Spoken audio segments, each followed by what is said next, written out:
पाक China international school and college system ने चीन और पाकिस्तान की सकाफती रवायत, मुल्की और आलमी दिन एक साथ मनाने और नौजवानों के लिए चीनी ज़बान सीखने के लिए एक नया सेंटर बनाने पर इत्तेफाक किया है। चाइनीज़ लैंग्वेज सेंटर और पाक China international school and college system के दरमियान तालीमी मुआहदे पर दस्तखत की तकरीब का इनेकाद किया गया। चाइनीज़ लैंग्वेज सेंटर के चाइनीज़ डायरेक्टर प्रोफेसर शॉ वेन, फैकल्टी मेंबर केव ली, Pakistani director Chinese language centre cadet college Petaro professor Kashif Durrani, Pak China international school and college system के डायरेक्टर मिर्जादी, को डायरेक्टर आसिफ शर और प्रिंसिपल मायरा नूर अब्बासी ने मुआहदे पर दस्तखत किए।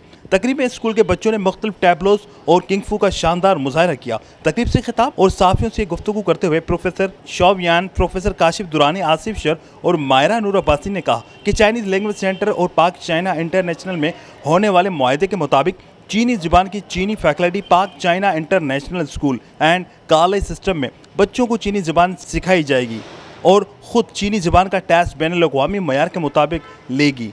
चीनी ज़बान सीखने वालों को चीन का स्कॉलरशिप मिलेगा और ज़हीन बच्चों को चीनी तालीमी दौरे कराए जाएंगे। कैमरामैन उमर हैत के साथ इमरान शाह लकियारी, धूम न्यूज़ 24/7 जामशोरो।